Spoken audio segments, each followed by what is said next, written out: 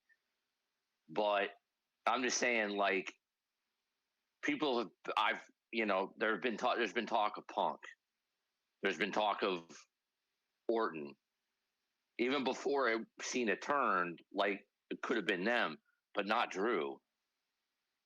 Even though that Uh, Drew's sort of a more heelish, he's kind of I'd an say he's outcast too, in because he he's really a has no tween friends. he he's a tweener in some areas, but he's a heel mostly. But nobody's really would expect him to do something like that. So it would still be a shock moment if he did. Mm, yeah. It would. Because also you got to think about it. Like when he was slowly turning to what he is right now, people were shocked when he was just watching people just get their ass beat in the ring. Like he would see people getting beat up, and he would be like, "Well, that's not my problem," and people were shocked by that. I feel like once he got past that aspect, where it's like, "Oh well, bro's getting jumped in front of me," well, have fun with that. At that point, it's kind of like, dang, like what else? How much lower can he go on the treachery level?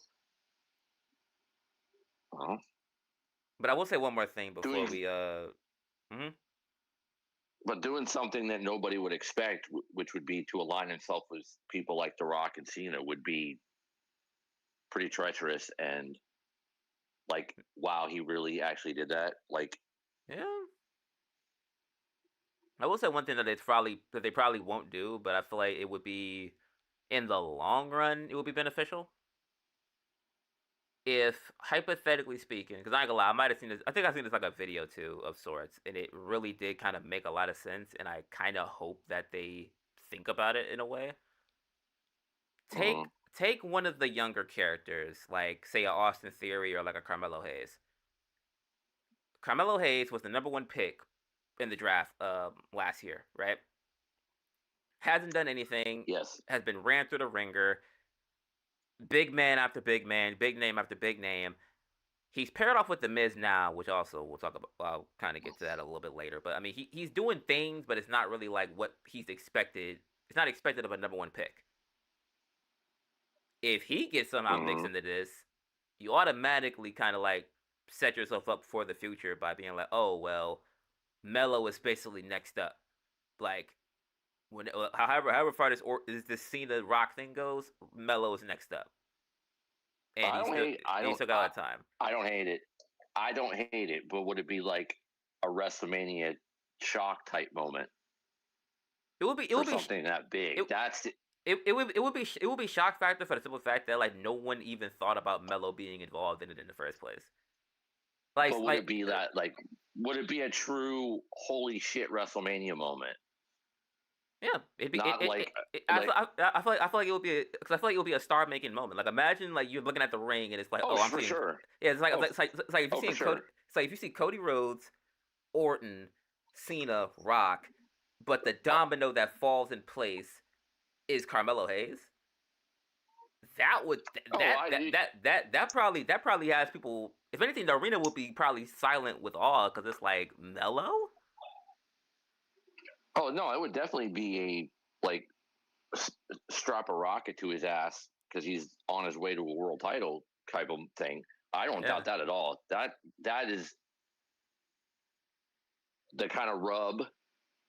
It's a wrestling term. Don't get freaky, people. That's the kind of rub. That's the kind of rub that very few could ever get, and it would yeah, yeah. absolutely, of course. But if anything, it would kind of be similar to how Orton's rise was. Like when Evolution first started, because remember when Orton was walking around with his arm in a sling? Because I think he like tear his shoulder or something. Yeah, Yeah, like shoulder. he tore his shoulder and he kept saying like, oh, like I'm the fastest healing superstar from this injury. No one's ever recovered this fast, and he kept doing like tidbit segments every week, and no one really took it seriously because it was like, yo, who's this mop-haired kid running around with Triple H? And then eventually it turned into him being built as the next big thing, and next thing you know, he's holding up a world Mhm. championship. So I mean, Mm-hmm. not to say that could be the exact same thing, but I mean, it could be. It could be that. Well, I feel like if anything, that would be like that would really set themselves up for the future trajectory of the company.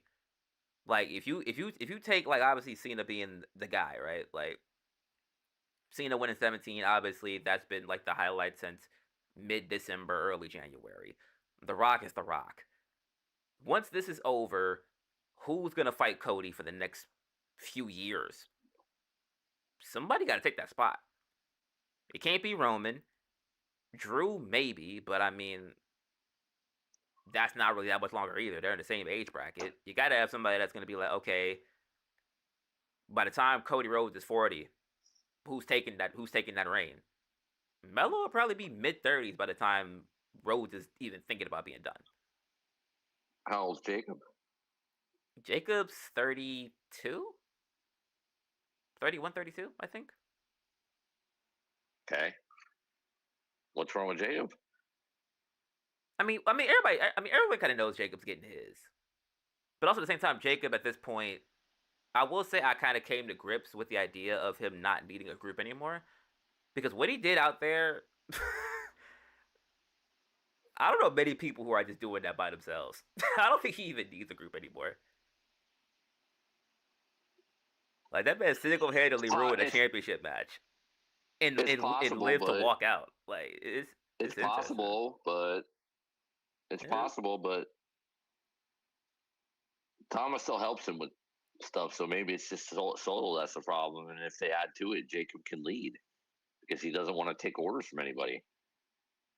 Yeah, but at the He same could time, still, but even Tama, like he kind of shut him down a little bit because I feel like initially Tama still knows like where his bread is buttered as far as like who brought him in the first place. Jacob came like what a few months after, maybe. So yeah, it could be like I feel like Tama still has like some loyalty initially to Solo, possibly, but but maybe not. Because yeah. we keep Uh, saying Tongaloa is going to be back soon, I would assume. yeah. Yeah, a lot of extra things. I feel like more or less that probably ain't gonna pick up until I feel like that's like after We Mania, don't, SummerSlam type beat. yeah, we don't know. They Yeah, could pull one on us. yeah. I'm sorry. Oh, so love them. I'm sorry. I'm sorry. All Because right. we don't even have a confirmed WrestleMania match. Is are we getting Jacob and Strowman, or are we getting Jacob and Solo? Like, what are we getting? We still don't have that confirmed. I feel like I feel like after tonight we're probably getting a triple threat. I feel like that's almost like guaranteed because I didn't expect that to even be their finish anyway. So What triple threat U.S. title match? yeah, because like, I'm like Well, if it had ended clean, I could probably see Jacob getting a one on one, but so Solo has no match then. Solo just I would gets involved, assume and maybe they break up.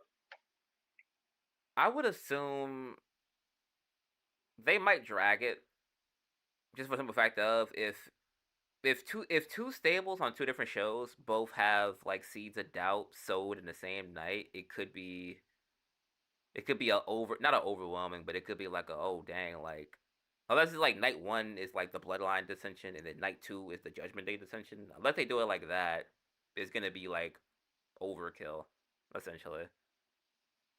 Mm. Because I say like the opening is Braun Breaker and Finn and them, and it's like oh like is the Judgment Day over? And then like 2 matches later, Solo and Jacob butt heads. Oh, was the bloodline over? It's like this is gonna be like a domino effect of Well, sorts. like we said in the last one, it can be done where miscommunication with not the bloodline with Finn and Dom leads to neither one of them winning the match, and then the actual turn and breakup is the following night, and then the Solo the Solo Jacob thing could actually happen at WrestleMania, where Solo gets his ass kicked. Yeah, but I So think it's that, not yeah, two but I think groups no, breaking up at once. yeah, I'm saying, so I'm saying like at that point it's like if you're saying okay, like say Judgment Day stuff is night two, where it's like at that point okay now we're building into Monday, then the Bloodline stuff would have to be like night one or something like that. It just wouldn't have to. It just couldn't happen like within 30 minutes of each other, essentially. No, I don't think it should even happen that weekend. That's why I I, said like I mean, you can do it but even, where yeah, but even to that point, it's like the Judgment Day stuff. They've been doing this for like way longer than the Bloodline, though. they've been teasing it, but it doesn't have to happen. There could just be miscommunication. Carlito's out on the outside and he screws up, or whatever it might be, just miscommunication, not necessarily nefarious, but just miscommunication, and neither one of them wins, Yeah, which yeah, but leads to them kind of arguing or whatever it is, or upset each other, giving each other dirty looks, and then just walking away, and then the next night is when but to it's that point, done. it's like I'm saying to that point, it's like we've had like we've had about five Finn Dom stare downs. We've had Dom screwing him over at least twice. We had Finn blaming Dom for JD's injury.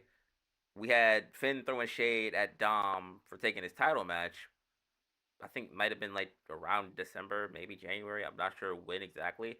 But I feel like there's been so many like like Finn's tired segments and then they just kind of like hug and make up. It's like I feel like at that point whenever it does implode, it would have to just be with like that's what I'm saying. Like with the bloodline and them, it has to be that night because it's been so many like close calls that it's like okay, we can't drag this out for another 24 hours and then have people thinking, okay, this is the night that they actually blow up. It's like at some point you're gonna have to just pull the band-aid off and just see what happens or see what the reaction would be. Yeah. Well, obviously we know now uh, about Ray Phoenix, but if Alistair is going to be back, what if that's what it is, and that's what they do on Monday after, But I mean, they or have been, even but they've been showing them on SmackDown though. Because I remember somebody said the same thing with like Ray, where it's like they were like, oh, like what if Ray helps Penta, and it's like all his vignettes have been on Fridays. I just there's so much going on with SmackDown, and then they're going to go back to 2 hours in June. They're really going to have Ray and Alistair on SmackDown. If Cena wins the title, they're gonna need it.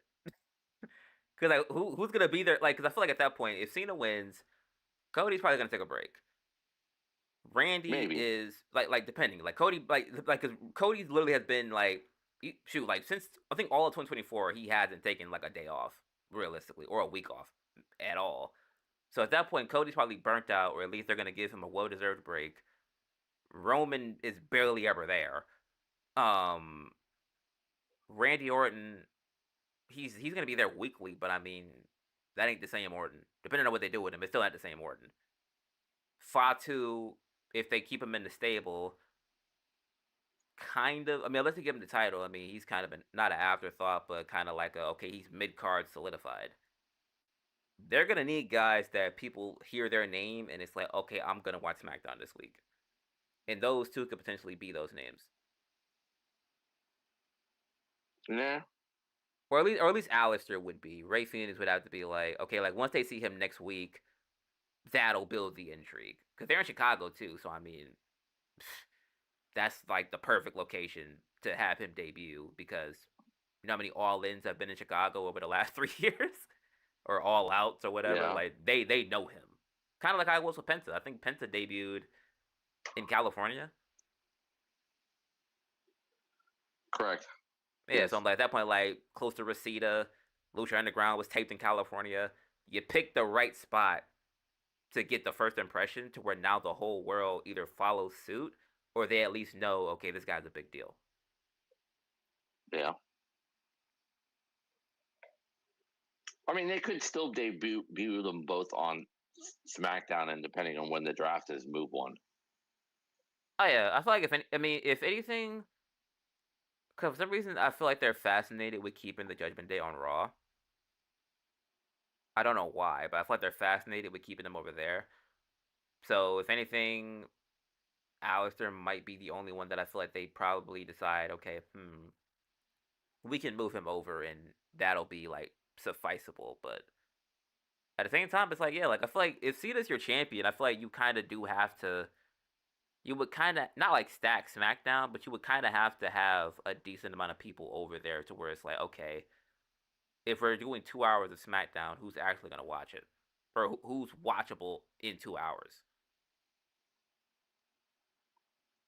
Well, by then they'll have had the draft, and people will be moved, and it'll be fine.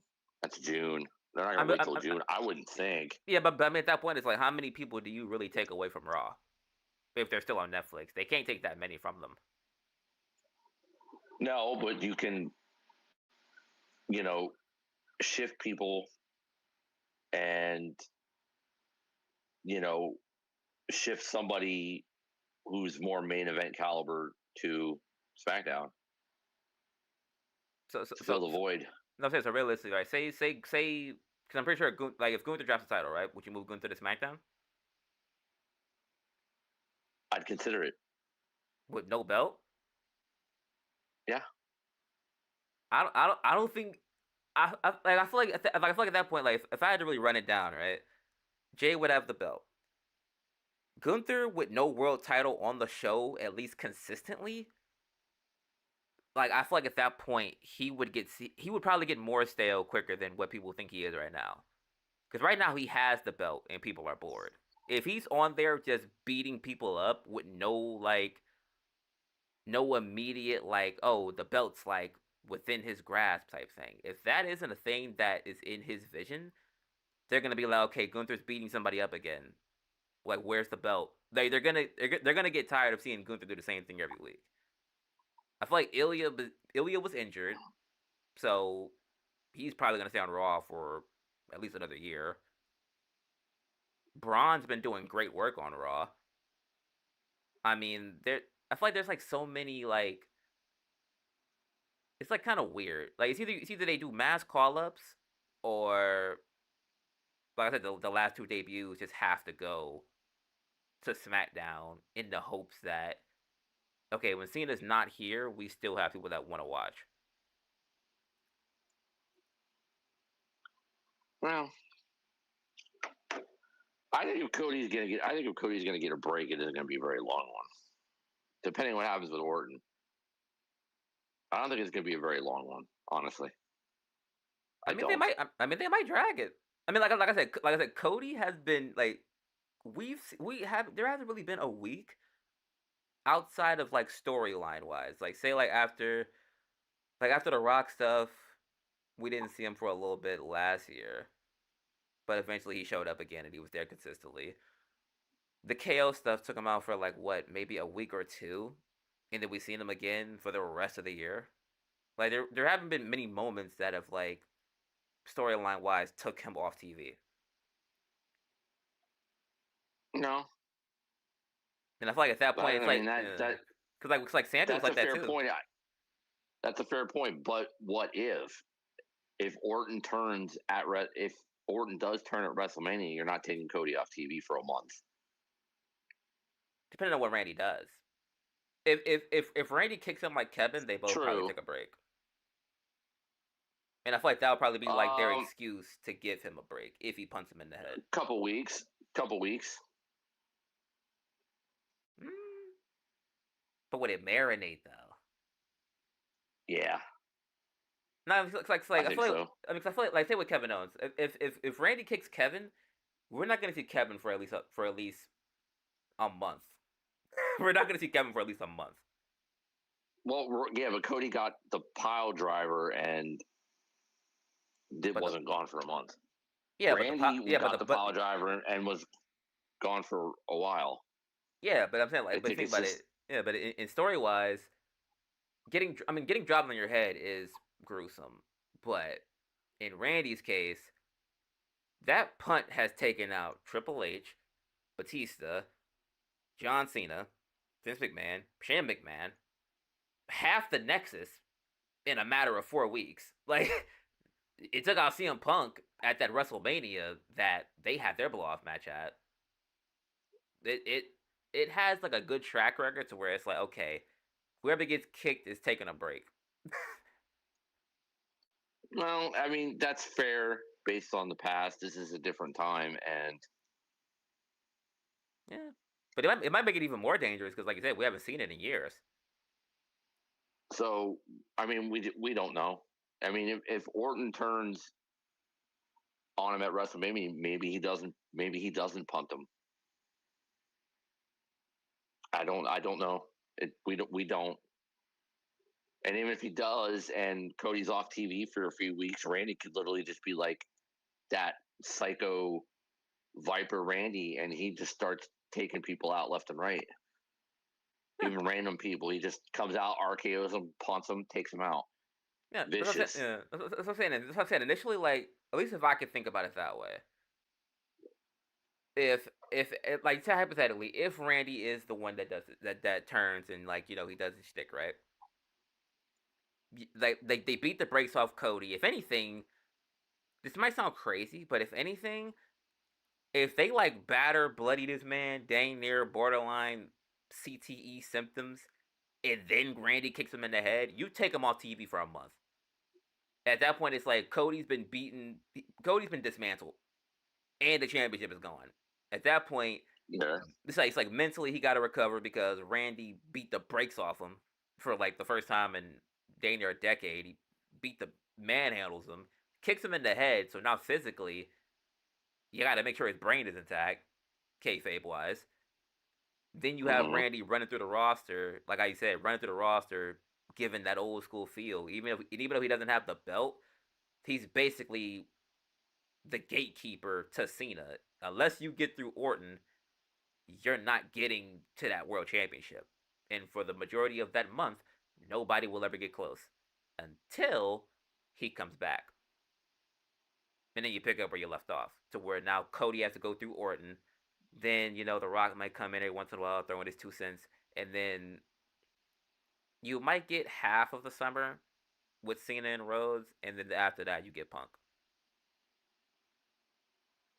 Because I feel like Punk through the draft would definitely end up on SmackDown. I feel like his time on Raw has definitely been, like, enough. Yeah, maybe.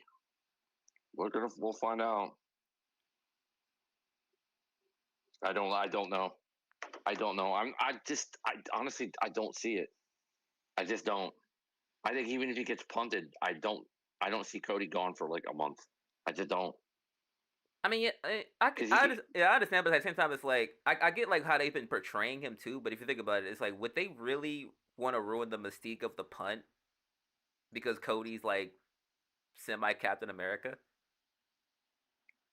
well, I mean, if you give Cody, 2 to even 3 weeks off, you could still have him appear on TV and like sell the effect like he's not 100% or he's not really cleared, but he shows up anyway to go after, try to come after Randy. You could still do that. Actually, no, but that just reminded That me. Even when he tore his pec, the man still, bro, that man needs a break. I didn't even think about that part. He tore his pec and wrestled like was it like a 15-20 minute match with Rollins, and it was I think it good. was a little more than that. Yeah, I More said than that. like Yeah, the Hell in a Cell. yeah, I said like bro's the whole was it? I don't know if it was the right or the left. Half his body was purple. Right. Like Right. at that point That's in right. itself, yeah, at that point it's like I say, like even like outside of just like storyline like input and everything, that man has put off so much time to do like Other than the injury, yes. yeah, like other than after that he had to take time off. Like unless he's been forced to, he hasn't taken time off. I feel like at that point that's probably like the tip of the cap because we all know Cody's probably not taking any more breaks after that. So It's probably their best chance to give him a break. I mean, quite possibly. I'm not disagreeing necessarily. I just The don't see length, it if there's the length of something it. brewing, especially if there's like if Orton turns on him and there's like this new super group of the old guard run by The Rock. I don't think they're going to keep Cody off TV like a month But so that yeah, but at that when point he comes back, they he could let it build starts. though. How? No, I'm saying because at that point, like realistically, like if they take Cody Rhodes out and he's out for a month, it builds the legitimacy of the three of them because at that point, if these men put Cody on the shelf, who hasn't taken a break in 2 years, these guys mean business. No matter how old they are, these guys mean business. And then they're terrorizing the rest of the roster while Cody can't do a damn thing about it. When Cody returns, that arena might explode because they haven't seen him in a month. And it's like it's like they'll still know he's coming back. Like it ain't like they like know like oh Cody's kicked for real and it's over. It's like he's coming back in a month. Like hypothetically, he's coming back within that time frame. But for the next couple of weeks, you're just gonna see Orton raising hell and Cena via satellite. And I feel like that's something that they could definitely do. Cena could appear once in that month. Oh yeah, Brock everyone's could too. yeah. But I feel like more or less like they could because I don't think via satellite would count as his appearances, would it?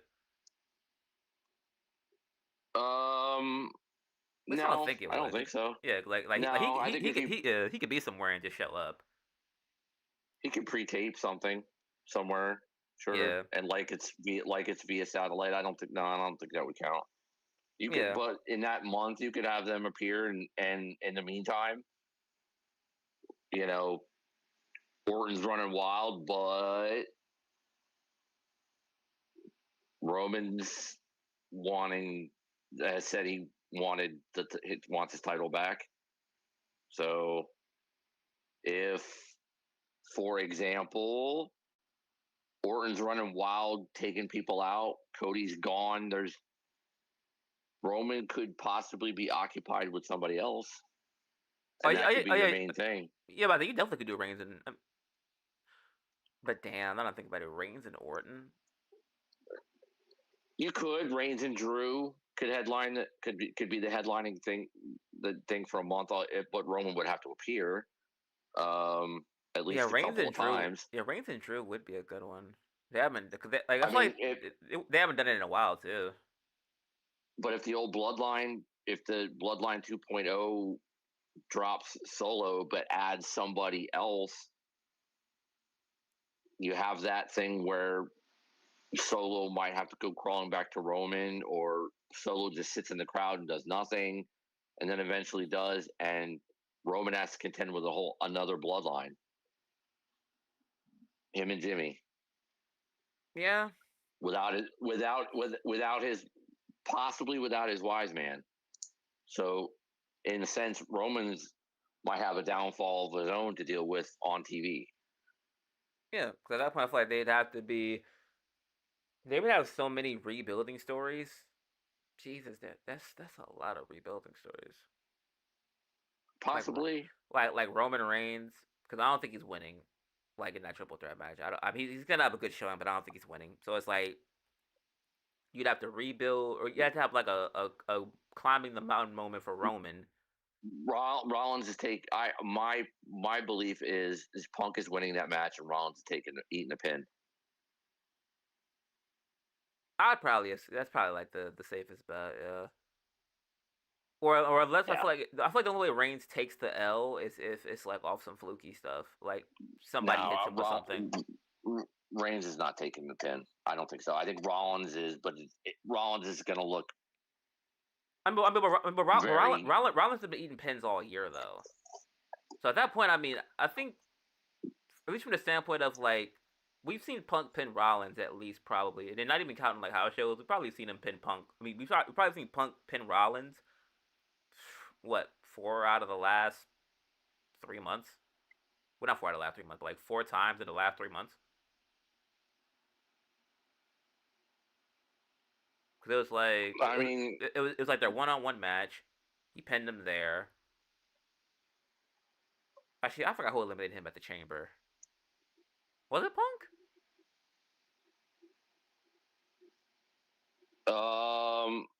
what? Who pinned him? Yeah, that eliminated Rollins. No, no. I think Cena did. If I Ah, okay. remember Oh yeah, right, yeah. Cena did, but Okay. I think it was a combined effort. I think it was like a combined effort. Like it was multiple Yeah, finishers took him.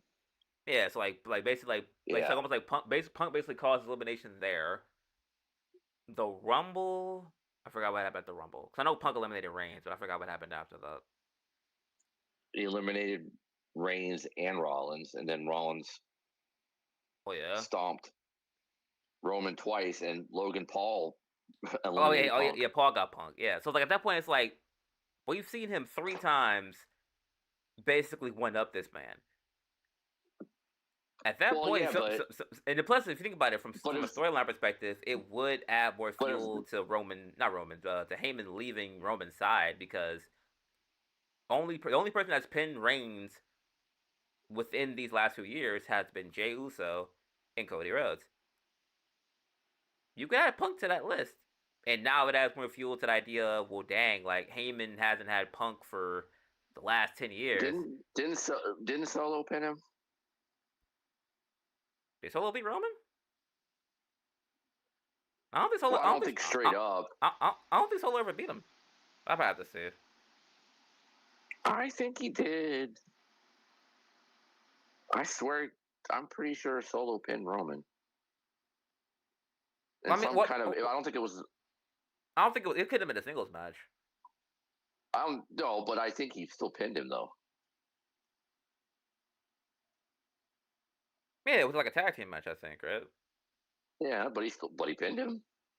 Yeah, but I mean, as Roman far as still, yeah, but I mean, as far as like like as far as like the Jey Uso one, the Jey Uso one was like the first time he had been pinned in months, like well, in years, but period. that was But a tag, but it was a tag match, not a solo single. yeah, no, yeah, I know what I'm But saying, but it's like it's yeah, I still a know, big yeah, deal. no, yeah, yeah, I know what I'm saying, but like yeah, like that, like cause that was like the first time he had been pinned like with like in years, period. But then they said the solo like his singles match stuff was intact because no one had pinned him 1-on-1 or just a singles match in general where it was just him. Right, Then you had Cody pin him. Technically, he's only lost one singles match in I don't know how many years. He's only been pinned once in a singles match. right. So at that point, if you put Punk on that list, now Heyman has a reason to leave. On top of the fact that Punk still has the favor anyway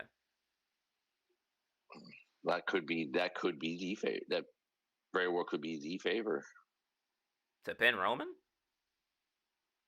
to help Punk. Yeah, possibly. If Roman's going to actually take the pinfall loss, it's going to be because of a lot of finishers, and it's going to be because Heyman turns on him. More or less, yeah. But now that I think about it, we could lucky just kill 2 birds. Like we killed like 4 birds with one stone. Now that I think about it, just now, Yeah, we did. essentially. So if anything, I mean, just Yep. I guess kind of running down a couple of the other things. Like obviously, not most was. So actually, like, there's probably only one other thing I'm gonna think about extensively because it actually did bother me, and I'll get to that when we get to it. But better than that, yeah, just kind of run it down. Street Profits and Pretty Deadly for the tag titles. Uh, it was Decent. yeah, it Not was bad good. at all. I feel like it was good. Pretty Deadly got to show more offense than they usually do. Fans didn't really care, even though they were in England, which is kind of crazy. But I mean, they haven't been booking Pretty Deadly well up until now, so. But Yeah, overall, yeah. it was solid. Yeah, solid overall. I'm not no complaints. I like what the Street Profits are doing. Pretty Deadly. There's nothing about Pretty Deadly that like in ring that's not the problem. Their in ring work is not a problem. It's the character and writing, the characters that they're portraying, the gimmick and the writing is what's killing them. It's not their in ring work. So I probably just say it's the booking. I mean, because I feel like their characters, there's no one really else like them. which works because fair, but they're like it's like their gimmick is like as far as their gimmick, they're very distinct. Like when you see them on the screen, there's not many things that you could be like, oh, they're copying this team, or they're yeah, copying these people. but even with better booking, is it really are the fans really going to care? I mean, in NXT, it worked. Like in NXT, they had the same type of like kind of similarity as far as like they were manipulating people, they were cheating, and when they were tag team champions, people were invested to see what they were going to do on a week to week basis. In the beginning, they had them beat. I think they beat the Brawling Brutes, or they beat a couple of notable teams within the first few months of them being on the main Yeah, roster. But then they just yeah. kind of fizzled off, and then they made them Nia Jax's lackeys, which I don't think is a bad job, but I mean, for for the period that they were there, in, there, it's kind of there it is. There it is. okay. Okay, hypothetically speaking, they were living my dream. Point away, point away from that. Uh, Hypo- like hypothetically, right? Quote unquote. yeah, air quotes, ink on the like they had a lot of random things deterring them from like having that same engagement with the crowd. Which I feel like they're kind of building that back up. I mean, them being more serious was a step in the right direction. Because that match, they weren't really doing that much craziness. It was kind of like just two teams fighting. Like, you really didn't even know who was like the face or the heel. It was just two teams fighting for a championship, which isn't bad. Yep. So, No. Sometimes it's a good thing. yeah. Because like, I know most people probably be like, oh, well, Tez was like, mocking them and stuff. And I'm like, I mean, Tez does that whether he's face or a heel. Like, let's be honest. Yeah, he does. Yeah, like, so that was, but I mean, good defense. Pretty sure Mania we're just gonna get all of them anyway, which I'm excited for. Probably. Yeah, I mean I'm excited for that. I don't. Yeah, I don't see why that won't be good. Especially Yeah, if it's like an elimination style. But yeah. or hell, give us TLC.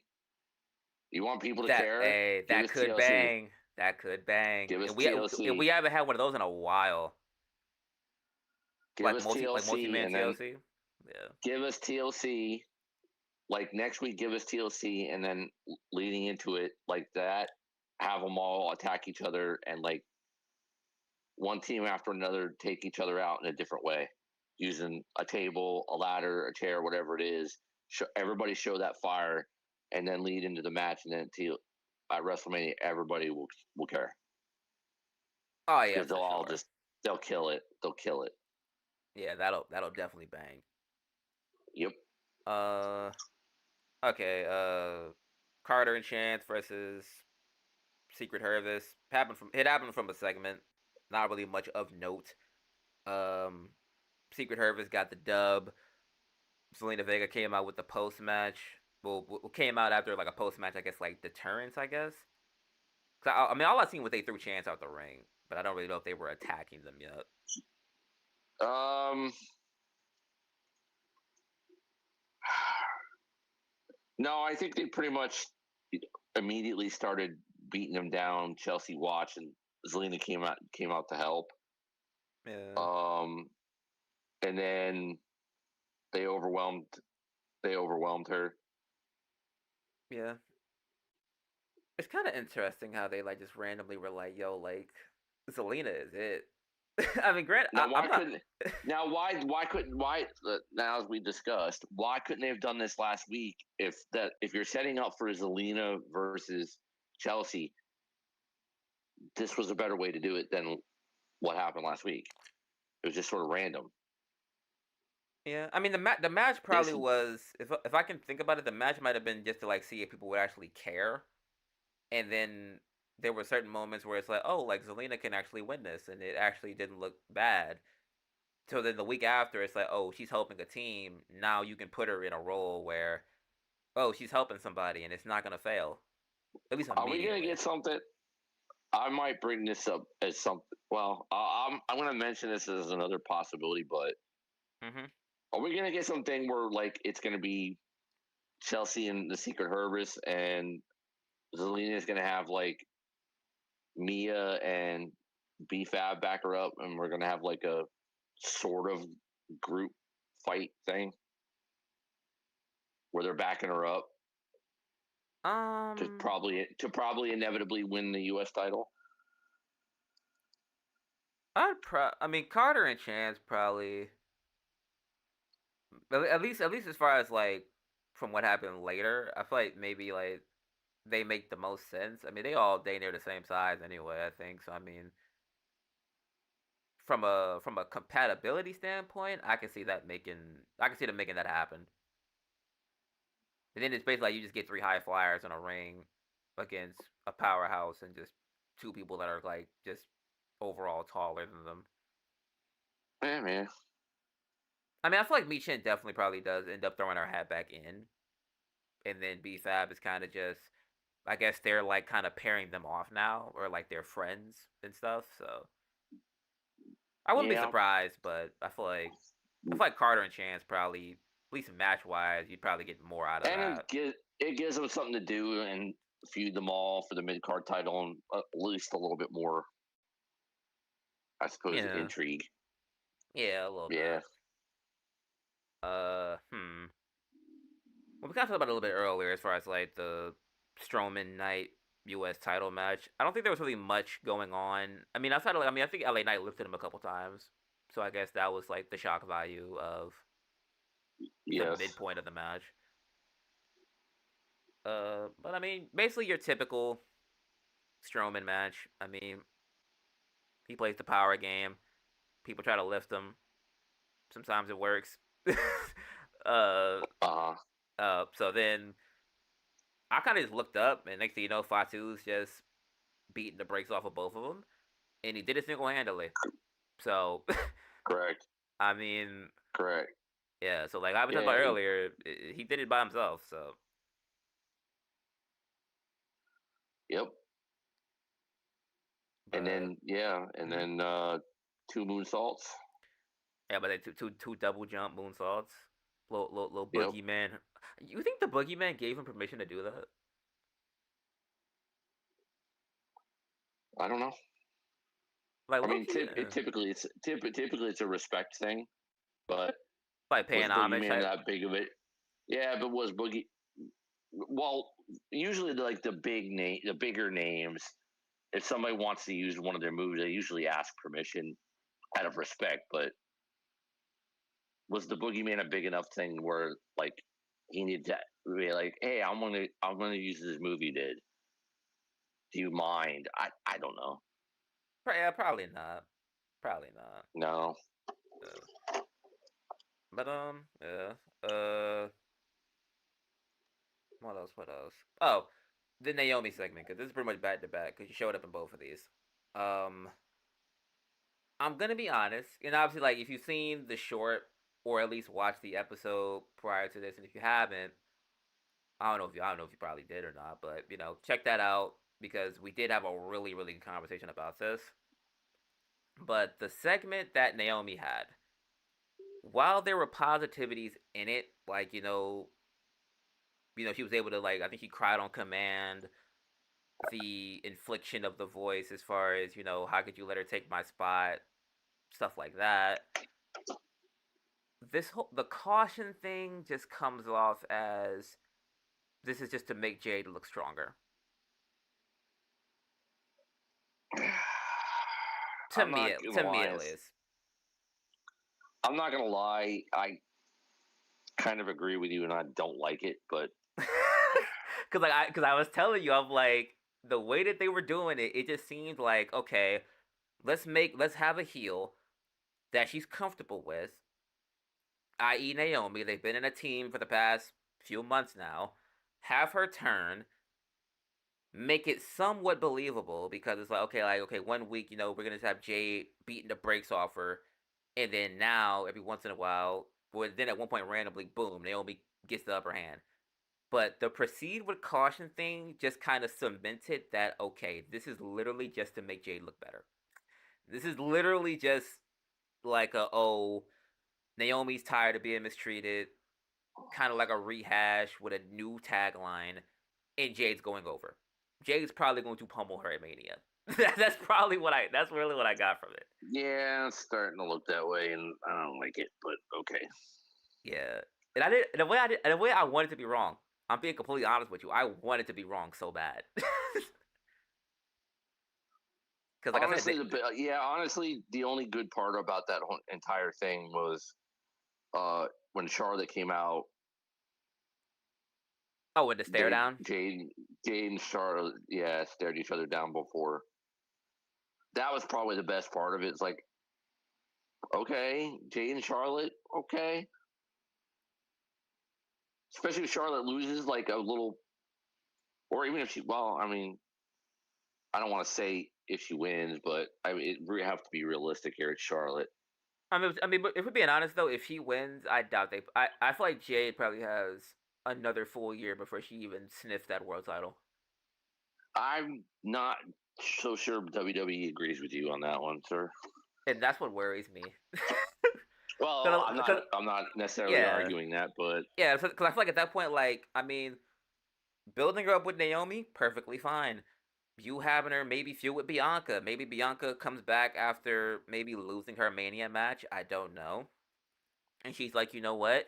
Y'all been arguing this whole time. I'm tired of both of y'all. Maybe she beats the brakes off of both of them.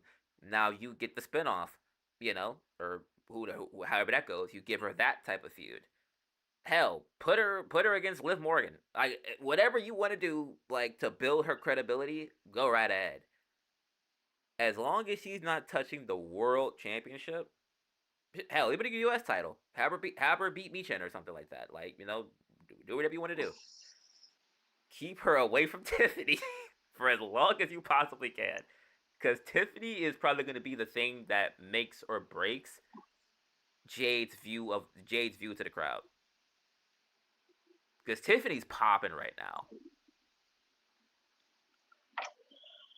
yeah, and hopefully that will continue. Yeah, hopefully that stays. And it's like if I'm looking at the marquee, I mean Tiffany Stratton versus Jade Cargill doesn't sound too bad, but would it be good? The idea is good, but would the match be?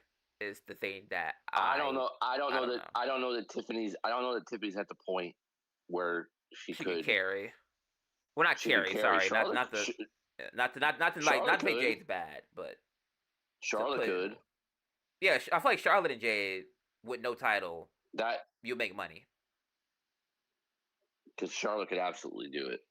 Yeah, and But plus I don't know if Tiffany's at that point yet. yeah, yeah, and then plus like Charlotte and Jade can like blur the lines between like, oh, do they really hate each other? Is it just wrestling? Charlotte's good for that. So Yeah. yeah, definitely. But yeah, I'm not gonna. I try to get that Naomi thing out the way because man, oh man, like I was it. gonna say in the midst of that we had a, no offense to Mia, but a snoozer of a match with Charlotte winning pretty quick, Oh no, just to it went on for a cement minute. Charlotte. It went. I think it went on Well, longer I than I mean, expected. Like I think it got at least. She got at least 7 minutes. I think like well, I, 7. I mean that's what I mean. It wasn't like 15 because Mia can go. It wasn't like 15. It was you know your Yeah. standard length random women's match. You get 6 7 minutes or what 8 minutes, whatever it is. Yeah. Michin got a little Yeah, bit off, and Charlotte did her shit and won just to keep yeah. her. Keep her momentum. Which I mean, to be honest, I feel like it's fair because realistically, Meechin ain't doing nothing in Mania. Respectfully, at least right now, Meechin's doing like they made her somewhat credible because like she got beat down by Naomi randomly at that because I didn't know why they did that either. I mean, Naomi and like, I don't think BFAB and Meechin are really like the people you want to make a name for yourself off of or set your use as an example because BFAB, like respectfully, BFAB lost to Charlotte last week. I think. Yes. Yeah. So or Yeah. was that in Madrid?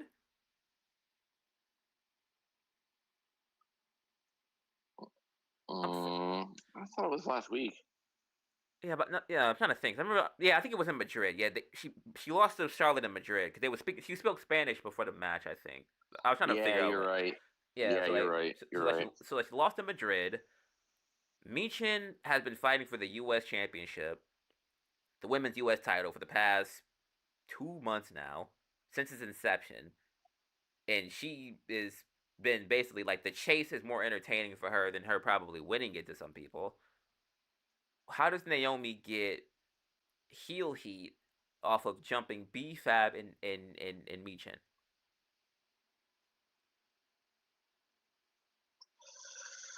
Not much. Yeah, I mean, it's like I guess you can say like, oh, like when Naomi showed up and she had a segment, and then Jade ran her off. I mean, what else do you? And it sounds like I'm and like it's probably like the only time that anybody will probably watch any of these episodes, and it seems like I'm just like not as enthusiastic about what they're doing. This is one of the rare times where I just kind of have to be definitive because this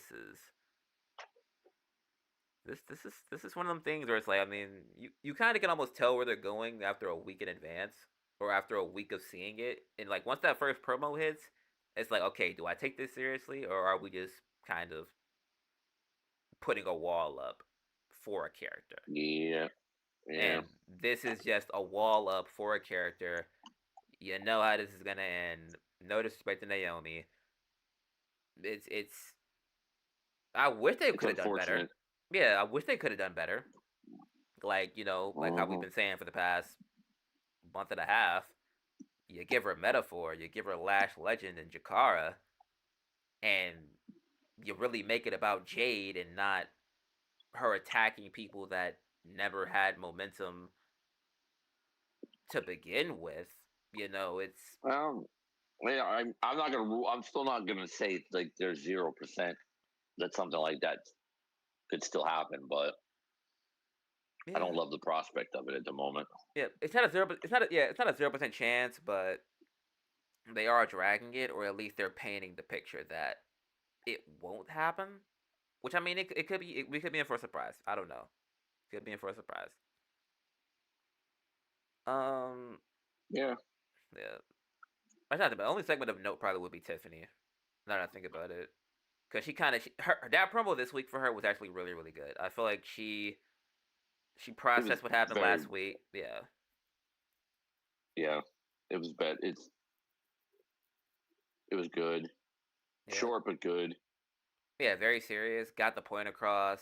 Because I like the part that stuck out was when she was basically saying she really had to sit back and think about it and say if she was to lose, Charlotte beats a rookie, a young upstart with 1 year of experience on SmackDown. But if she beats Charlotte, she loses to a blonde haired bimbo moon like flippy, little girl essentially. Which goes to Hmm. basically say like, oh, like I have everything to gain and you have everything to lose. Yep, And that was probably that's the best way storytelling to one. yeah. That's storytelling 101. Yep. This is what they want Jey Uso to be. Like, if I'm being honest, like, I mean, they're doing. I mean, not just, no disrespect. They're kind of building the Jey Uso stuff the right way, like with Jimmy and everything like that. But with a promo like that, with dang near no real build outside of like them attacking each other, and that one promo the week before, I'm already invested in Tiffany as a face for one, and then on top of that, hey, even though Charlotte don't got the belt, she still gets her rub as being the Mountain. So two birds, one stone. Yep. So, Yep. uh, okay. After that, what was it Randy and Drew? Randy and Drew. Yeah, wasn't nothing too crazy. Um, they did put on a Nope. good match. I mean, I'm pretty sure Drew just targeted the back the majority of the match, which goes to what he said earlier. He was gonna break his back. No diddy. Um,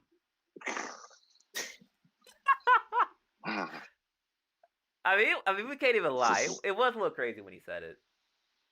Yeah, He's like, I he's like, wasn't. on the inside, your back's I hanging on didn't. by a thread. If you keep playing with me, I'm gonna break it. That sounds crazy. Well, okay, but the not where my mind went was just okay. Mm-hmm. It didn't go. It didn't go no Diddy. That's for damn sure. Yeah. But yeah, after that build up, Randy starts to have his little. I think Randy had control. KO comes out, distracts him. Claymore, 1, 2, 3. Yep. Basically, kind of a similar ending to last week, I believe. Like KO comes out, tries to one up him. Randy lines him up. KO runs through the crowd again. Well, yeah. Well, Owens got him on the announce table, and then was trying to pile drive him. At Orton got out, Mm-hmm. and then he Orton dropped him, and then he tried to punt him, and then he ran. Yeah. I mean, he's like, So yeah. Cause I mean, like, I think, because I think that's the last time they had interaction. It was just, yeah. I think when KO pulled out Mello, and then they scrapped a little bit. He pushed him into a pole, and then he left. Yeah, actually, yeah, it was a little bit different. Yeah, yep, it was a little bit different. Yeah. yep. But yeah, basically just kind of solidifying the fear of the punt, which I mean, pretty sure most people understand. The Which aura we're gonna that the punt which we're gonna has. which we're gonna get. Yeah, eventually he's gonna You're take not. his head off. Yeah, he's getting punted. Yeah, but I like the chase in this case because I mean Yeah. we all know what's happening. KO's gonna take a break.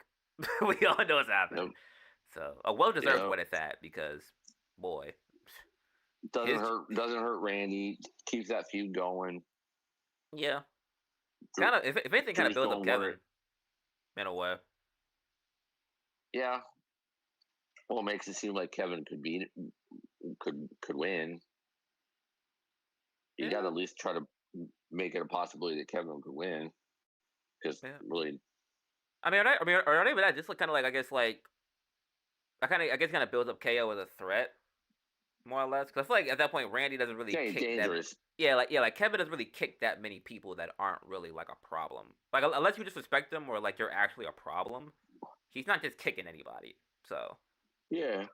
Yeah. Owens is dangerous, and Orton's going to resort to being his old dangerous self to counter it. Makes sense. yeah, yeah. Two birds, not two birds, one stone, but like fight fire with fire. So yeah. Um, After that, we get surprisingly. I mean, we all knew Ray Phoenix was coming, but next week, I'm little I'm random. I'm excited. Oh yeah, I'm definitely looking forward to it. But like, okay, random SmackDowns. Okay, right I mean, before Mania. yeah, but I do like the idea that they're doing though. As far as there were some instances where they would drag the debut to the point to where either they wouldn't line it up with a place where it's like, okay, if he debuts here, how much of a pop can we generate? Rather than like they just kind of want to they want to build up the mystique of the promo rather than like, okay, where can we have him debut to set the tone? They learned with Penta, like I said earlier, they learned with Where Penta, where where are they next week? Chicago. Oh, Yeah. well then So I'm gonna guess Punk's gonna be on SmackDown next week. I probably assume. But like at that point, it's like Chicago. He's had multiple opportunities to be in Chicago over the past AEW run that he's had. They know him. They know what he's about. You're gonna get a reaction out of them because they love wrestling. They love Phoenix. Shoot, he hasn't Yep. been on TV for anybody. So, I mean, would it have been Yeah, would it have been good at the Mania pop? Yes, but I can see why they did for Chicago. sure. Yeah, I suppose. Uh, It's just yeah. You said it just seems kind of random. it does, but I mean, if he's going to be on the card somewhere somehow, okay. If it just seems random if they're not to debut him like 2 weeks before. Yeah. Regardless, I get the crowd. That I get that part. That makes sense. But if he's not going to be on the WrestleMania card, why debut him 2 weeks before? Yeah, but I mean, at least And then But I mean, it's a lot of guys that probably are going to be like on their dock to be pushed. That like shoot, I don't think Melo's on the card. Uh, Meechan's not on the card. From a Raw perspective, I don't think A Town Down Under makes the card either. No, And probably they, not. yeah, like there's a shoot Kaiser unless they actually book the IC title match with multiple people, he's not gonna be on the card either. They have No. a like they're gonna have a lot of outliers. I mean, usually most manias, especially with all the stuff they've been trying to build, there's gonna be a lot of odd people out. Like Penta barely makes the cutoffs just because he's been there longer. Yeah. I mean, unless he, Shoot Ray other might than, not be on it. other, other than probably,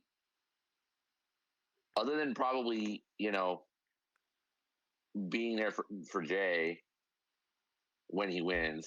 Let's just be honest, Oh yeah, yeah. and Jimmy probably don't got a match either. maybe getting involved in the Cody Cena match. Jimmy's not either. Yeah.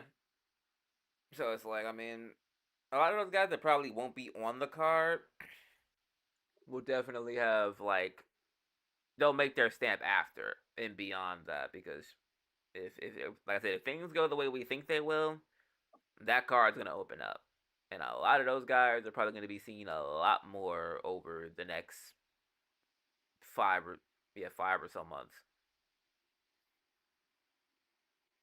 Cause Yeah, yeah, nah, what's after that? Miz and Jimmy. Ugh. Yeah, not much of note. All I'm gonna say is Nope. Miz gotta stop stealing shit. I'm sorry, like I this mean, dude, okay, okay. he, At he, he, least, he at did he least did he did a Miz tried rainmaker and something. a yeah. He said what? Okay, Yeah. yeah. Miz trying to like work himself into a push. Like, hey, I can do other stuff. Well, then why Yeah. don't you do other stuff more often, then, dude? I mean, the thing with him is that it's like him doing springboards is already like okay. I mean, we get it. Like, and then the commentary's like, oh, Miz is showing he can go. I'm like, it took you this long to show us that you could do a springboard. Whatever. Not even trying to rag on him. And then it's like, at least from my memory, he did a rainmaker. Whether that was intentional or not, I don't know. And then he did a sick kick. I'm like, okay, like you're trolling right now. Like you're actually trolling. Yep. But I mean, yeah, Jimmy won, basically giving Jimmy momentum into Monday because he's wrestling Gunther in London, so builds up Jimmy on That's the way to right. London. Yep. Um, oh, never mind the Drew McIntyre thing. He was going to the pub and got attacked by Priest. So I mean, that was Yep. yeah, gist of it. South of Heaven through the windshield. Short and sweet, I'd say. Yep. And Fine. He got one. He won up them. That's okay. yeah, I feel like they're starting to lean into this Undertaker thing now because he's starting to really just move like he's starting to move like a blend, and I don't know if that's on purpose or not, but it's like he chokeslammed him on the windshield, and then he told him to rest in peace. I'm like, okay, Well, I mean, Drew did say earlier that called him Timu Undertaker, so yeah, he like probably was yeah, pissed off, and that was his snarky comeback. yeah. He said rest in peace, jackass, or something like that. I was like, okay, Yeah. but it fit though. It did fit, definitely Yeah. fit. Then we got the meat. Punk Who's Rollins. we? No, the meat. Excuse me. So this wasn't the meat of the night. Oh, you mean like MEET, like meet up, or Yeah, yeah, yeah. Hold on. No bread, no water, just me. you a sick fuck? You a sick fuck? But it's late, so you get a pass. Shout out Booker T, man. But Yeah. you got CM Punk, Roman Reigns, Seth Rollins contract signing.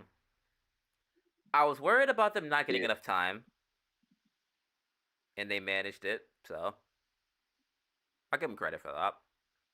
Yeah, Roman got to talk. Acknowledge me. You know, it's beautiful. He said something about it's beautiful the way they sing or something like that, Oh or yeah, they sing to him. So yeah, they chanted his name a little bit. He was feeling it. yeah, yeah. He says he. I think he said. Then he said I came here to be acknowledged and to sign this contract, basically, and Yeah, then did it. yeah. And right as he's about to leave, And Rollins then came out. yeah, It was kind of the fuller version of last week, would you say? Not last week of, but like what's the, yeah, probably last week. Yeah, and then Seth goes over their. Yeah, Seth came out. He goes over their history. Um,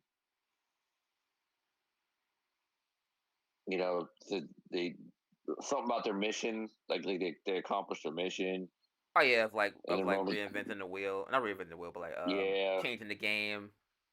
yeah, and then Roman's Roman's like, clearly still hurt. yeah, yeah, no, there's no we, something like there's no we died a long time ago. It's me. Yeah, I do all the work. I made this what it is. Basically, he got them Netflix $1 billion deals. He's the, but he's Roman yeah, Reigns basically. yeah. He's the guy. And then Seth turns into a little bit of a mind game, I think. Uh, you know, that's the kind of thing that made him screw him over. But the bigger danger is Punk. Punk's a snake. You could have stopped him Yeah, at or you War could let Games. me You could finish stop. this. Yeah, You could have stopped. Yeah, you could have stopped him at War Games, but instead you you shook his teamed with him and hand. shook his hand.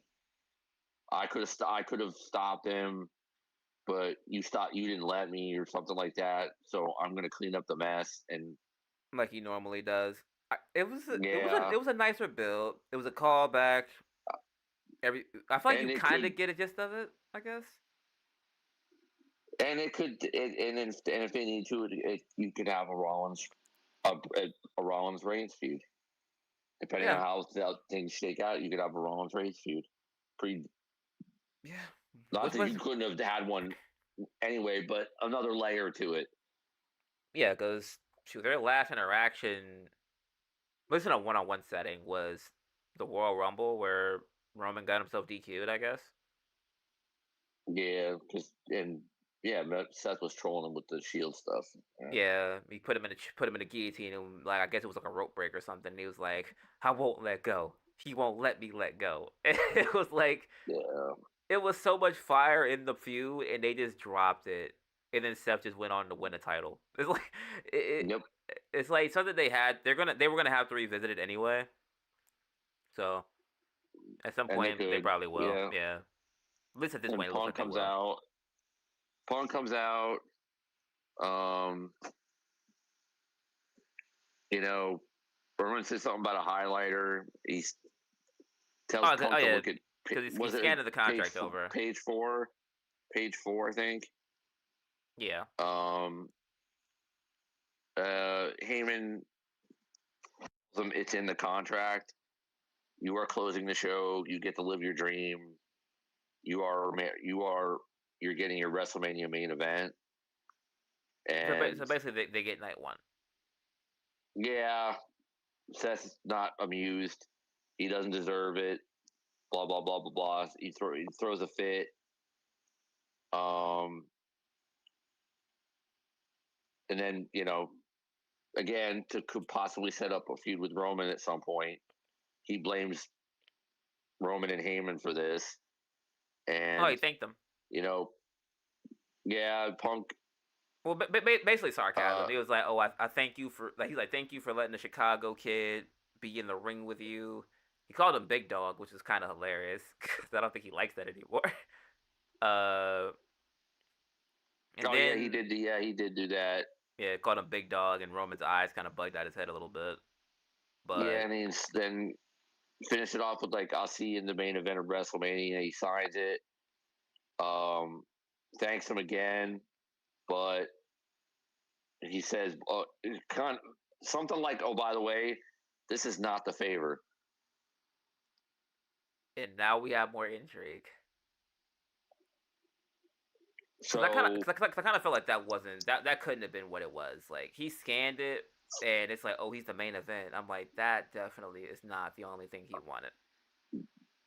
no, so it's the most likely option is he's a Heyman guy. Heyman's going to go with that's the favor is Heyman with him. That seems more likely than the other thing we thought might be where the favor is Heyman uses his influence to get the winner of the match into the night two main event, which I wouldn't mind seeing because it could play into a much bigger story and way cooler shit. But Yeah, because I feel like, mm-hmm. it's leaning more towards Heyman turns on Roman to be with Punk. And at that point, it's like that would be such a like cop out way to just have. I mean, because I feel like eventually, like we kind of knew the seeds were planted. Heyman literally just doesn't even pick a side when they're both in the ring. He just kind of like, oh, I love Roman. You're my tribal chief, and then he's next to Punk, and he's like, you're But the best in the world. And it's but like, the precedent's there because Punk basically was like I was the original Paul Heyman guy, and then when Punk saved him and got the favor, Heyman did say, "Take me with you." well, yeah, that was even before Roman got back, wasn't it?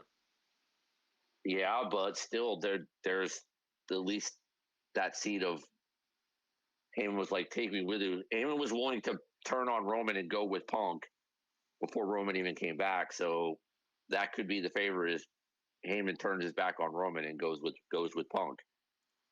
Yeah, but He at might that point, look at Roman with sad eyes when he does it because he's not the wise man to the tribal chief, but or it could play into something else where he's Punk's guy too, and there's a conflict.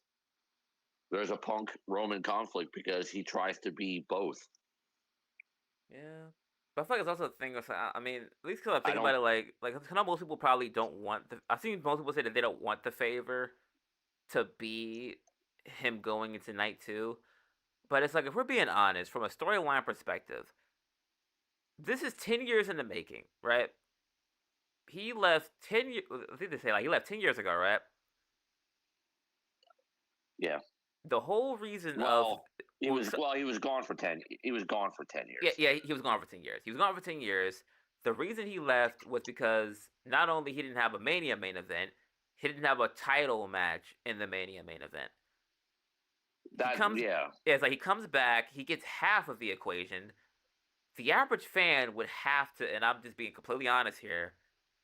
If people think that he's only getting a Mania main event and he's gonna shed tears of joy for a night one main event, you are out of your mind.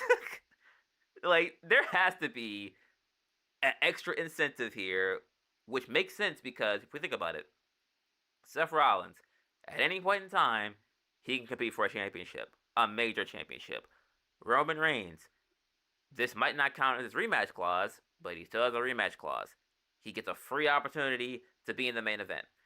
And Punk, obviously, the first time the Rumble rolled around, Drew tore his pec, or he tore his something with his arm, messed his arm up. He got taken out. Next year, gets the opportunity, gets eliminated by Logan Paul because of all the distractions with the guys that he's fighting in the main event of night one. Then the chamber rolls around. Once again, the same guy that he's fighting on night one is the reason that he's not competing for anything. He's owed something bigger than just, oh, I'm just gonna main event night one with two guys that I helped bring into the fold, and now I'm happy. That is the weakest way to give this man his return. To just give him this after all the stuff he's been through. It's Oh, I impossible. agree. Yeah, like I agree. yeah, I totally agree. The favor should be Heyman talks to The Rock or whatever it is he does and uses his influence to make the match, and seemingly like he's doing it for Roman because he tells Roman next week or the right before or the night, or the Yeah, night like before yeah, he could disguise it as that far as like that like now my that tribal he chief, you can that take your throne back. and then my tribal chief, I talked to Nick Aldis, and now there's this match at WrestleMania. The main event match at WrestleMania isn't just my tribal chief versus Seth Rollins versus CM Punk. Now it's the winner. The winner of the match gets to be in the main event of night 2 for the undisputed WWE Championship.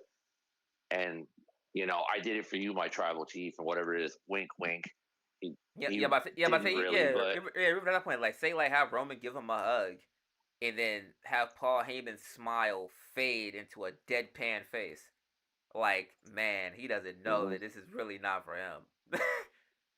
right. Or hell, even have Reigns know because obviously Reigns knows about the favor. So at that point, there's not many ways that Heyman can hide. Oh, like Roman's probably gonna be like, oh, like so all of a sudden this match is for a title, is for a spot in the title match, huh? Would you have done this if he wasn't in it? Like like at that point, there's a multitude of ways You you can do could it, but yeah, you could have it like even next week where he does that, and Roman side eyes him like, did you do this for me, or is this is favor for Punk? And Paul, you know, nervously is like, no, I did this for you, my tribal chief. And Roman kind of sides eyes him, and then the next one, you know, he does enough until WrestleMania to convince Roman that he did it for him, and it's not Punk's favor, and it's like it's not as big a deal. It's not as big a deal as Roman thinks it is. It's nothing hurtful or harmful or whatever it might be. And then at during the match, that's when the favor actually comes out, or yeah, it's even an extra, or it's an extra favor, or the favor is he got the match. He helps Punk win the match, not Roman. And then either Paul himself or Punk says that was the favor. Paul got the match, the title match stipulation for me, and Punk won it. yeah, So he gets his title match main event, but he did it for me, not for you. And then there you go. yeah. And the puzzle just like kind of like just wrap this up before at least for me at least. I'm not sure if you have anything else to Mm. add, but I will say this: just because Punk gets put into this match does not guarantee that he will win the match. The goal or the dream, at least to me, if I had to like guess where he was at with it, whether he won or lost, main eventing WrestleMania for a championship was something that he always wanted. If Yeah, but I he think I would if imagine he's in I would it, imagine I would assume he loses. Like because I would Cena, I feel has the but bigger I story. would but I would yeah, but I would think his real dream was to be in a main event title match, but either to win it or to go into it with the belt, not just to be in True. the title match and lose, but to be the champion or win the title, which again could feed into the possibility that maybe Cena's not really the Rock's guy. Punk is, and Punk actually does win the title, and you could slow play it a little bit where like Punk was actually Rock's guy all along, and Cena gets screwed. I would not hate that. Cena did all this for nothing and gets screwed. That's a hell of a swerve. And Punk's been the guy the whole time. That's a hell of a swerve because you got compelling TV, Summer of Punk. Punk's the Rock's guy, the champion. He's the one who he sold his soul for the title and got it. And Cena turned his back on everybody for nothing. And Cena's got a compelling story for the next 8 months to be But the hero again. And and but with and that Punk, but from a fan perspective, would they really? If we only got heel Cena for 3 months, I'd feel like I got slapped in the face. I wouldn't.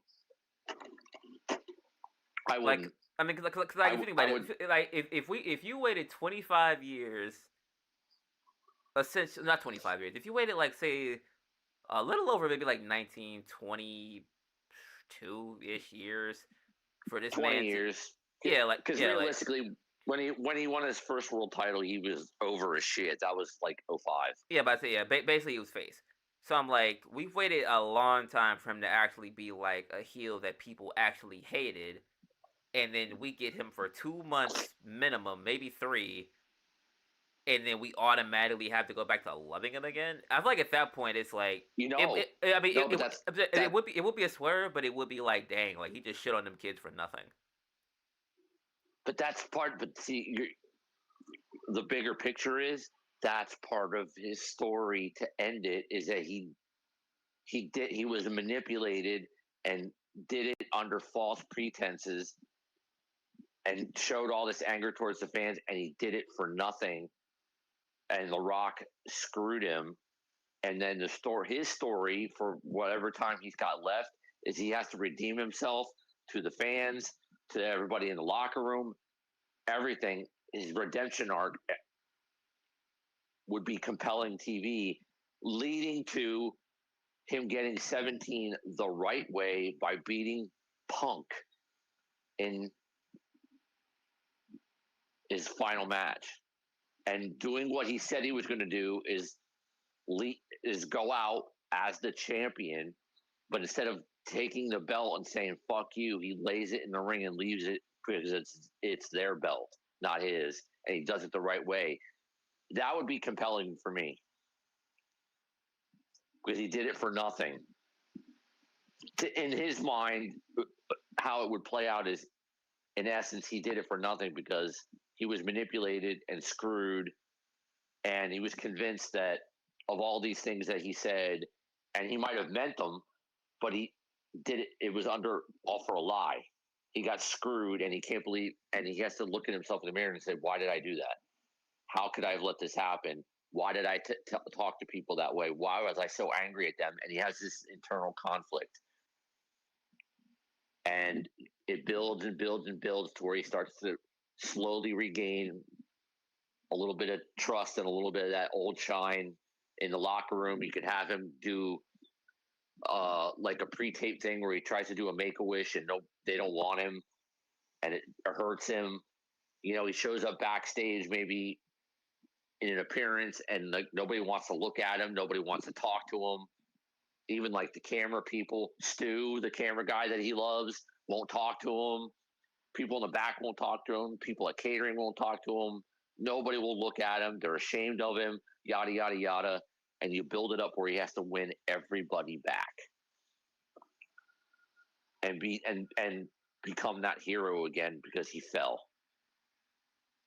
And he has to admit that he fell and he was manipulated and he said all of those hateful things and whatnot. And he realized he made a mistake and he has to win everybody back. And he spends whatever he's got left, and you could do it in any creative way possible. Vignettes, like I said, try to do a make a wish to make it up, and they don't want him. Um, you know, showing up at an event and nobody wants to talk to him. They're all ashamed of him. Somebody could slap him, whatever it is, like you're ashamed of you, whatever it is, and he has to slowly work back and rebuild himself like he did when he became face the first time, build himself back into being slowly cheered by some people again and get himself to the point where he's the hero and he goes out as the hero. That to me would be cinema. And I don't think it would really kill the heel run that he did because this was good shit. But him being screwed over, manipulated, and it turns out that he did it for nothing would be cinema to me and really compelling. And then he has to work his way back from it, redeem himself to be the hero again, and then he can go out as the hero. It would work for me, bro. And you get Summer of Punk Part 2 as the heel champion, as Rock's guy.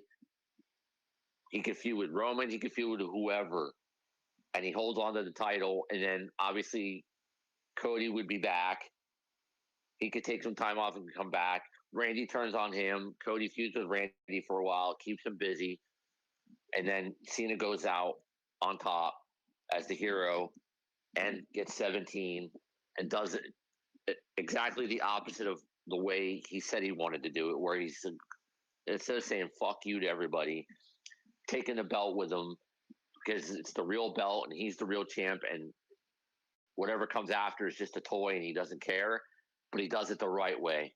He wins it on his last night, and instead of taking it with him, he lays it in the ring and basically, this is your belt. It's always been your belt, whatever. And he goes out on top as the hero.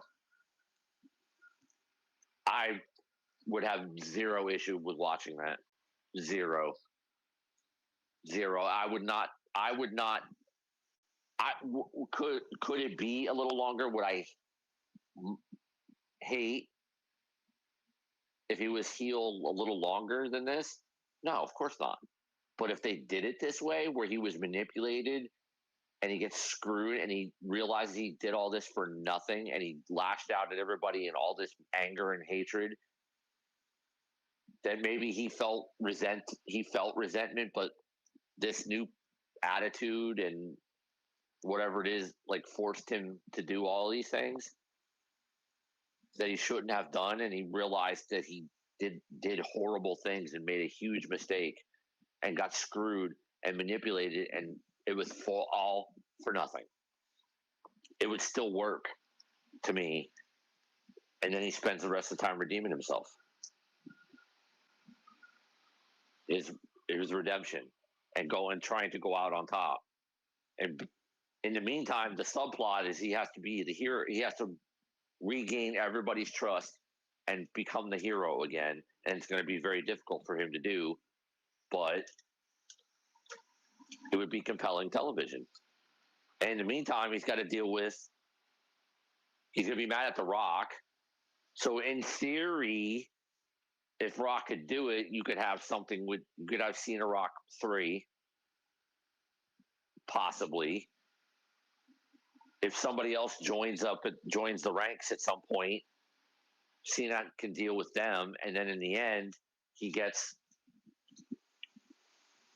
Punk in his last match for 17 for the title, and he wins. That would be more than good enough for me. I would be totally fine with it. Yeah. I mean, I don't think it would kill the heel. I don't think it would kill the heel turn in general, because he still did it, and he still got 2 months of shitting on the fans and all this kind of stuff and all this heelish stuff. But if he gets screwed and it turns out, then he wasn't the guy, and it was all a game, and it was all manipulation. Seeing his age and lack of confidence that he couldn't get it done, yada yada. That could all be used to play into this. But also at that point, though, it's and the like resentment. at that point, like I said, if we're going off of like him being a lot older, would his redemption arc be worth watching if we already know that like he can barely get it done anyway? Like even when you said like 1-on-1, it's not like, to some people it's not feasible for him to be 48 years old beating Cody by himself. So at that point, with his redemption story, be as interesting if it's like, okay, now it's 48-year-old John Cena beating a bunch of people. Punk. Yeah, but at that point it's like, and Punk. Yeah, but I mean, but Punk, they're even playing field. Everybody else around that is like, kayfabe wise, they're watching this version of Cena. But Cena trying to redeem himself and trying to muster up the will to be the hero one more time would be compelling. And if in theory, the only two people he actually of big note that he goes through to get it done are Rock and Punk, it's believable he could beat The Rock. because The Rock is older than him, and he has to regain his confidence. So you have him win matches against lesser people to start to regain his confidence. Then maybe he gets a shot at The Rock and beats him, because that's believable, and it gets to the point where he regains enough of his confidence and enough of that Super Cena type of attitude to the point where when he finally gets Punk, he mustered up just one night. He musters up Super Cena and gets it done. That's believable. He just one more night. He gives it everything everything he's got left in his body. He get one time. That's believable. And an exhausted Cena goes out with 17 as the hero and lays the belt in the ring. He, if you give him a few minutes, he can get on the mic and say, "Thank you for forgiving me. I love you. I've loved this whole thing, even the bad part," whatever he wants to say, and say, when I said that I was going to walk out of here with the belt and take it with me as your champion, I'm still leaving as your champion, but this is your belt. This is your championship. This is for you, and I'm going to leave it here for you because it's what you deserve, and it's what whoever wears it next deserves. Goodbye, I love you, and he walks away. Boom, storybook ending. And then, like I said, you can go the Rumble route for the new champion. Rumble winner gets the belt, runner up gets the title shot, and then Elimination Chamber gets the other title shot. Boom, it's booked through next year. Boom. And if you want to do Rock Roman next year, Roman wins the damn Rumble. Or Rock does. Although I'd say, you could have somebody win the Rumble for the world title and the runner up go for the world title. But for that belt, you could have Roman win it at the Royal Rumble and, surprise entrant The Rock, and Roman takes him out and The Rock gets the title shot. Or it's not. Roman wins the Rumble, wins the title. Whoever he eliminates gets a title shot, but they pick whoever's the champ on Raw. And then Rock puts himself in the chamber as the sixth guy, or somebody gets taken out and he just like what they did with the women's match. Somebody gets taken out of the match for some reason. Or he adds himself as a seventh person right at the end and wins it, and he challenges Roman for the title at WrestleMania because the bloodline thing has come to a head again. And it turns out he was the reason the Bloodline 2.0 existed, and he was calling the shots. There's your Roman Rock feud for the belt. There's your WrestleMania Roman Rock match next year for the belt. Yeah. There you go, and you're booked all through WrestleMania next year, and it's all good shit. Yeah, man. The only thing I don't know about is what Punk does after Cena, but I mean, until then, Summer Punk.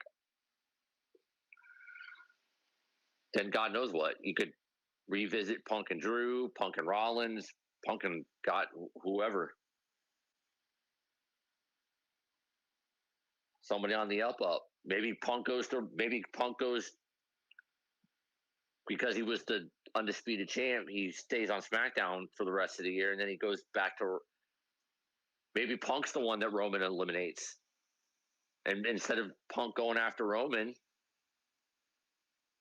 he goes for whoever the world champion is at that time, which could be Braun, could be Bronson, could be Gunther again, could be somebody else. Who knows? There you go. I just booked Punk too for next year. There you go.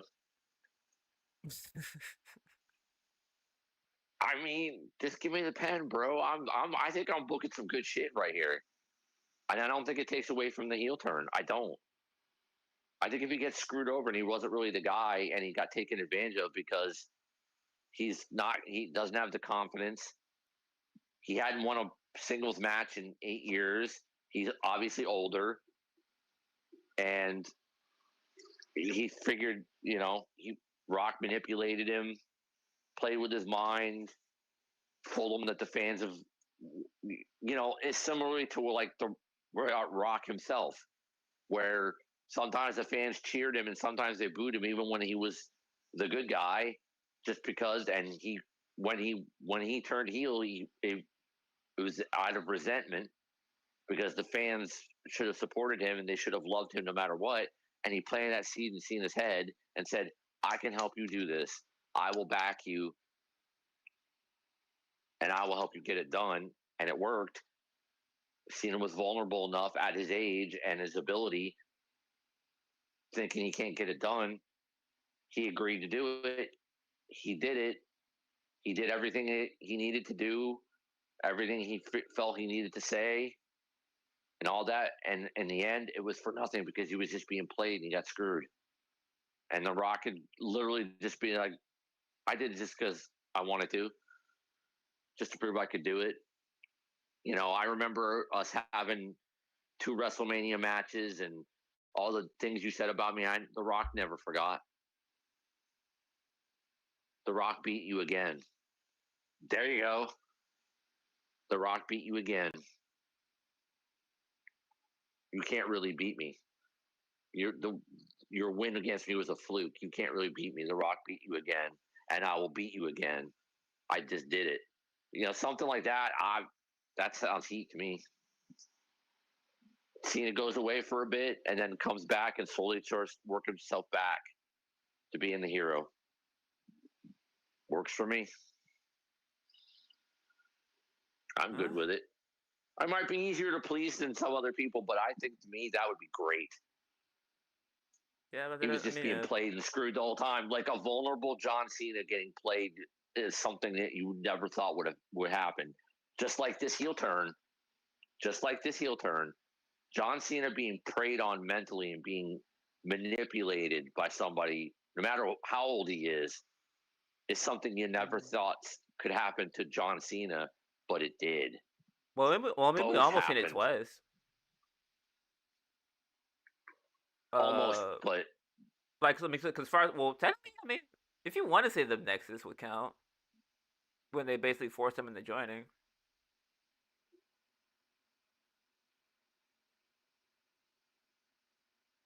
well, yeah, but that was basically like, you know, yeah, you have to, or it was overwhelming odds, or I think there was one where like if he lost, he had to join them. Wasn't it something like if he lost Yeah, the match, he had to join them? yeah. So that, well, yeah, like basically that. But then, like once he was in there, it was like they were like forcing him But to that's not really. like But they were that's not. forcing him to do shit he didn't want to do.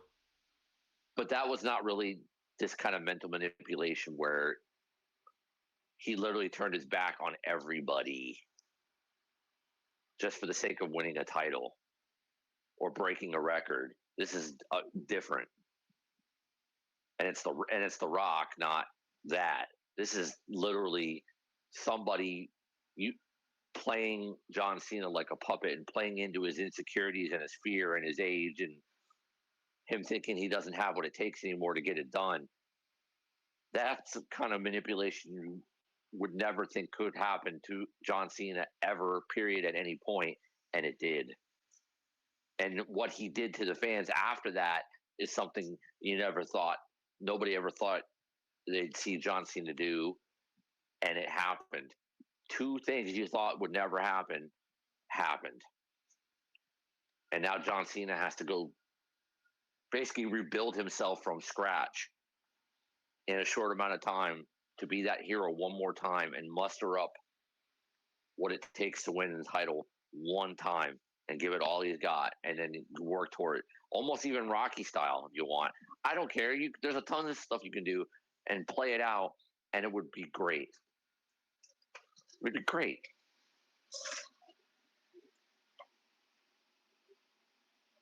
Uh, but hmm.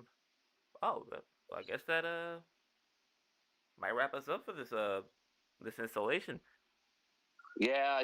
Don't get me on a rant about all this stuff because I'll go for another hour on this kind of. But Yeah. I'll book the next like 5 years. I don't give a shit. But I mean, hey, I mean, I guess I ain't gonna lie. I guess in a way, I mean, shoot, we might have to start yapping. I don't, or at least I mean, I don't know. It shows we care for the love of the game. We can't.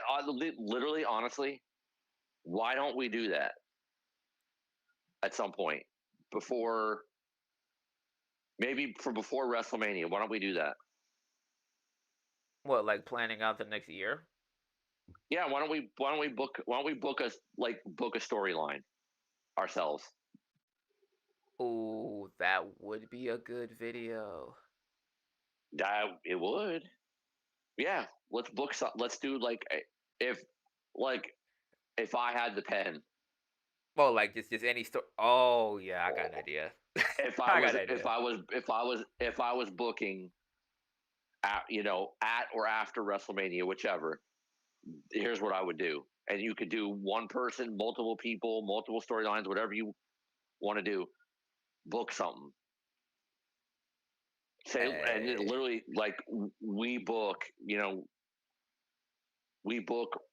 after WrestleMania or we book the WrestleMania main event beyond, whatever it is, and we give our own take on what we would want to see happen there and then after. hey, I'm taking it. That's pause. I Hold like on. well, yeah. That idea. You can call Naya That for idea. you can call Naya for that. But Hey, I mean yo. that's a good idea. That's a good idea. We could any random night we could just jump on and record for and it wouldn't take that long to do. It wouldn't be super long. We could just come up with something and there you go. Yeah. Could be a I little say, special thing where we book. yeah. I say, be on the lookout for that for sure. I might start writing that eventually Yep. tomorrow. Just, I can come up. I'll come up with off the top of my yeah, head. I'll book it. just so I can have it in the vault or something. But yeah, that wraps it up for this week's episode. Once again, appreciate you guys very, very much for all the views, to all the likes prior to that for the shorts and everything. Make sure to like Hmm. this if you make it this far in the video. Make sure to like the streams up. Really helps us in the algorithm and everything like that. Yeah, and also subscribe because now we're kind of just. I'm not even gonna give you guys like a quota or something because I thought it would have been a couple of months before we hit 100, and we did that in 2 days. So I'm just gonna say road to 500, and whatever happens, I'm letting the universe take the wheel. Oh, and don't forget and to let everybody know. Hopefully, if you get to this point, um, WrestleMania night 1 and 2, we will be live We laugh. watching watching both nights and reacting in the moment. So you know, Hey, be here for that. Should be fun. yeah, about to say shoe might be on early too. I mean, we might start from like stand and deliver, just because I mean it kind of rolls into it unless there's like gaps in between. Because I think stand and deliver usually is like in the afternoon or like midday, something like that. But yeah, we will be Yeah. live for that. Yeah, we will be live for that. Yes. So keep your ears peeled for that. As always, social media, Twitter, PTP_99, same as the TikTok, and on YouTube because I got some coming over the weekend. I'ma, throw that out there. Got a Yep. plan. Yep. So where can they find you at, G? Gino's Game on TikTok, at Tony the Real on Twitter, and obviously I will be on. I can be around on the YouTube as well if I happen to notice any comments or anything of that sort. Facts, facts, So facts. yeah, I'll also link them in the description as well. I need to start doing that more, like linking everything in the description, because sometimes people don't make it that far. So just off that off chance, true, I'll put them in the description moving forward. true. But yeah. So once again, we appreciate you guys very, very much for listening, and we will see you all on the next one. Have a good night.